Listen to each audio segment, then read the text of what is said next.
Então, para melhorar a qualidade de vida dessas pessoas, né, que são portadores dessas deficiências, a atenção psicológica ela é extremamente importante, fundamental. Então, é sobre isso que agora nós vamos conversar com o psicólogo Geiverson Mendes. Geiverson, bom dia. Como é que vai? Bom dia. Tudo 100% jóia. certinho? 100%. Geiverson, tá aí. Nós tivemos ali os dois casos ali, né, da Ana e do Gustavo, que estão aqui no programa, abrilhantando aí nossa manhã. Por exemplo, o Gustavo. O pai já tinha um histórico aí com 15 anos de idade, em termos de 30, 40 minutos, de quem enxergava, passou a não enxergar. O emocional ali, isso aí é um luto gigantesco. Sim. Ali já começa a necessidade essencial, né, especial ali para esse cuidado, não é? Exatamente. A psicologia ela assume um lugar muito importante, né, para as pessoas com deficiência num geral, principalmente quando a gente pensa na história de vida dessas pessoas, né? Por muito tempo elas viveram segregadas, né? Ou seja, vivenciaram uma experiência de isolamento social, né? Então, existiam em diversos locais que abrigavam essas pessoas com deficiência. E aí, nesse momento, né, tem uma característica que até hoje, né, influencia a vivência dessas pessoas, né? E aí, junto com o isolamento social, a gente tem, como mencionado agora há pouco, né, a situação de preconceito experimentada por essas pessoas. Além de ter que lidar com a sua própria condição de saúde, né, como aconteceu com o Gustavo, que passa a vigorar a partir de um determinado momento, né? E a gente pode colocar em dois pontos assim, talvez, vamos dizer, uma criança que já nasceu, por exemplo, com um problema visual. Sim. Ela não sabe o que é enxergar, então a família toda ali naquele primeiro momento já aprende, já vai lidando, então todo mundo coloca aquele carro ali no trilho e vai todo mundo. Mas algo que às vezes também é repentino, por exemplo, foi o caso do Gustavo, muito embora já tivesse o exemplo do pai, não é? Por causa da questão hereditária, isso mexe. Imagina, ele estava na escola e aí de uma hora para outra, aí precisa desse apoio todo e até da família também, né? Porque para muitos é uma novidade, né? Sim, e aí entra uma questão de ressignificar as vivências, né? Então, no caso dele, não nasceu com uma deficiência, sim, foi uma deficiência adquirida, né? E aí tudo se modifica. A maneira como ele se relaciona com o mundo ao seu entorno, né? As relações que são estabelecidas são modificadas a partir desse episódio, né? Que marca o início aí de um quadro de deficiência. E esse apoio psicológico, quando é marcado aí, né, por esse tipo de ocorrência, vem também uma mistura de sentimentos, observações, ideias, ideais que ali passam a povoar a mente de todo mundo que está envolvido nessa situação. Por exemplo, no caso dele, olha, nós vamos para os Estados Unidos, vamos fazer uma operação, será que tem cura, será que tem reversão, será que não tem? Aí faz, às vezes, em alguns casos, né, tem a notícia de que não pode, outros, não é possível. Lidar com esse turbilhão ali, esses altos e baixos, essa montanha-russa, também é importante, né? São diversos, né, os sentimentos, os pensamentos, as emoções que vão, né, aparecer a partir da situação da deficiência, dessa condição de saúde, né?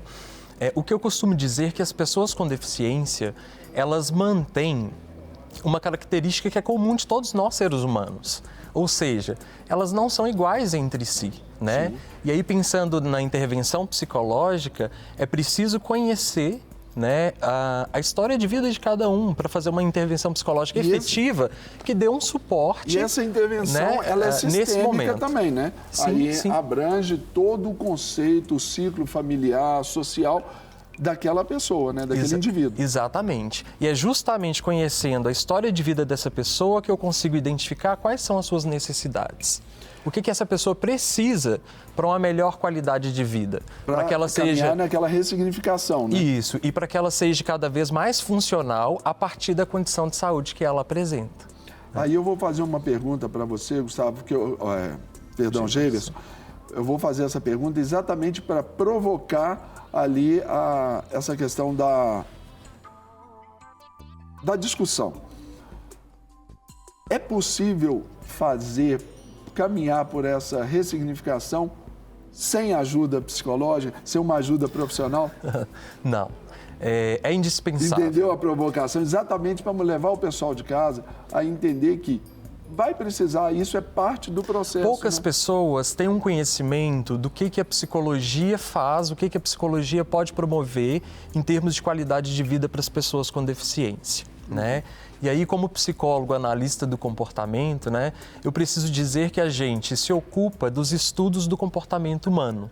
Ou seja, a maneira como essa pessoa se relaciona com o mundo, a maneira como ela se comporta, e quando ela se comporta, ela modifica o mundo à sua volta, e essa pessoa é sensível a essas mudanças. Ou seja, eu me comporto, produzo consequências nesse ambiente e essas consequências retroagem sobre o meu comportamento, né? Daí a maneira, né, que a gente fala, por que algumas pessoas se comportam da maneira como elas se comportam? Então, por exemplo, um processo de psicoterapia para a pessoa com deficiência é importante para o autoconhecimento, para que ela passe, né, a estabelecer relações consigo própria e com o mundo à sua volta que sejam relações cada vez mais saudáveis, né? Então, para a gente ilustrar o nosso bom bate-papo aqui, eu quero pedir para que a produção coloque aí, por gentileza, testemunhos aí de pessoas, né, falando sobre esse apoio psicológico, principalmente no tato e no trato com a deficiência. Roda para a gente, por favor. Aos 7 meses de idade, eu tive poliomielite. Ou seja, a minha construção enquanto sujeito teve como referencial uma pessoa com deficiência.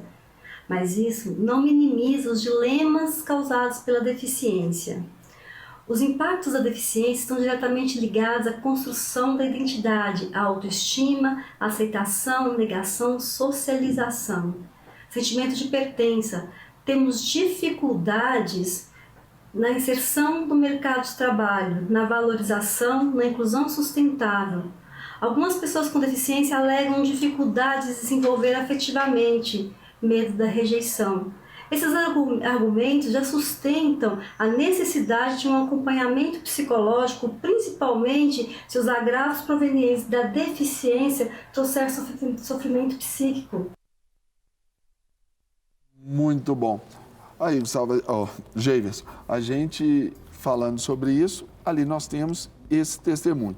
Então, como a gente está falando sobre o Dia Nacional da Luta das Pessoas com Deficiência, gostaria que você, Geiverson, como psicólogo, especialista nessa questão do comportamento humano, nessa câmera aqui, fizesse sua consideração para o pessoal de casa, para entender o que a psicologia, né, o profissional ali pode oferecer nessa qualidade de vida.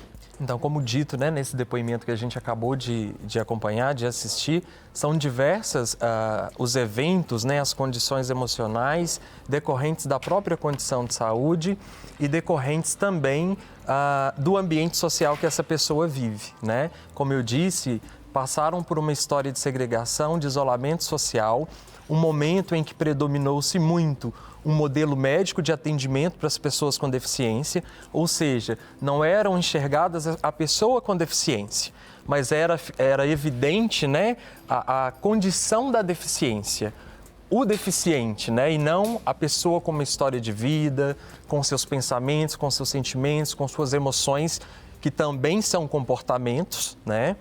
Então, assim, a gente teve um avanço posterior com o modelo biopsicossocial, onde passou-se a enxergar a funcionalidade, a potencialidade dessa pessoa, né? Então, eu não fico preso só no prejuízo, só na condição da deficiência, no que a pessoa não dá conta.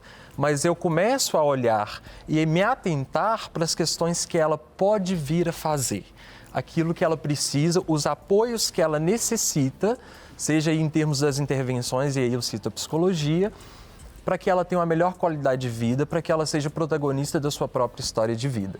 E aí, mais uma coisa que eu gostaria de acrescentar, em termos das políticas públicas, né? Porque elas não se sustentam sozinhas, né?